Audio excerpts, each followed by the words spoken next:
Bonjour à tous, aujourd'hui nous allons voir la notion de puissance et on va voir l'écriture scientifique pour le niveau 4e. Alors, on va faire quelques prérequis. Avec la précédente vidéo, on a vu comment multiplier par 10 puissance quelque chose.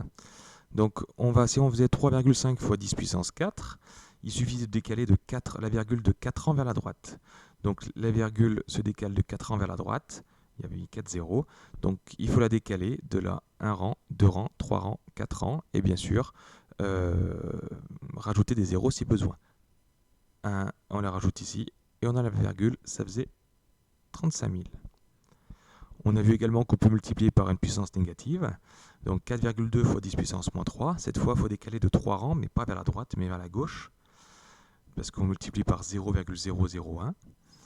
3 rangs vers la gauche. Donc 1 rang, 2 rangs, 3 rangs. Et on rajoute par des zéros, en n'oubliant pas le zéro des unités. Donc ces deux nombres ici qu'on a écrits, c'est une écriture particulière. On remarque en fait que le premier nombre devant avant le multiplier, c'est forcément un nombre qui est compris entre 0 et 10.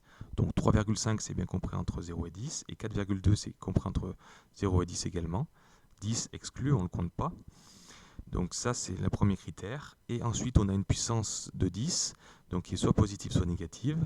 Et bien tout ça, ces écritures comme ça, si j'ai un nombre écrit comme ça sera l'écriture scientifique. Donc on va prendre des grands nombres et on va les écrire sous cette forme-là. Je vous expliquerai à quoi ça sert après. Alors, on va prendre ce très grand nombre, 240 millions, et le but c'est de l'écrire avec un nombre plus petit, compris entre 0 et 10, et ensuite avec une puissance de 10. Donc il faut essayer de trouver déjà, extraire là-dedans un nombre qui va être compris entre 0 et 10. Bon, on voit que si on place la virgule ici, on est bien bon, on aurait 2,4.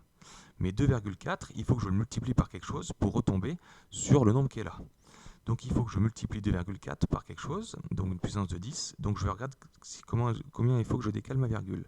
Donc on voit qu'il faut le décaler de 1 rang, 2 rangs, 3 rangs, 4 rangs, 5 rangs, 6 rangs, 7 rangs, 8 rangs. Donc on va faire 2,4 fois 10 puissance 8. Et ça sera bien l'écriture scientifique. Pour 65 milliards 700 millions. Pareil, je vais essayer de trouver en fait un nombre qui va être compris entre 0 et 10.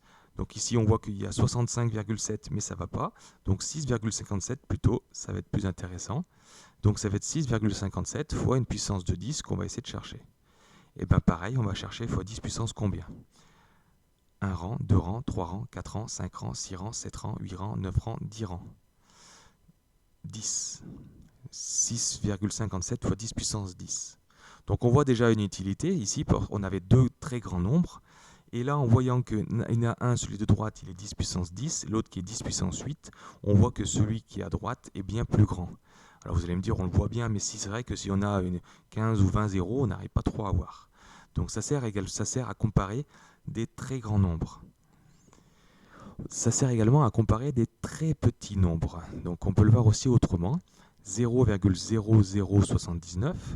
Donc pareil, il faut que j'arrive à extraire un nombre compris entre 0 et 10. Donc ici on voit tout de suite que la virgule, il faudrait la placer entre le 7 et 9. Ça ferait 7,9. Donc ça nous fait 7,9 fois une puissance de 10. 10 puissance quoi? Donc il faut regarder en fait comment je vais faire pour déplacer ma virgule pour qu'elle revienne comme elle était avant. Donc on voit ici qu'il faut se décaler de 1 rang, 2 rangs, 3 rangs vers la gauche.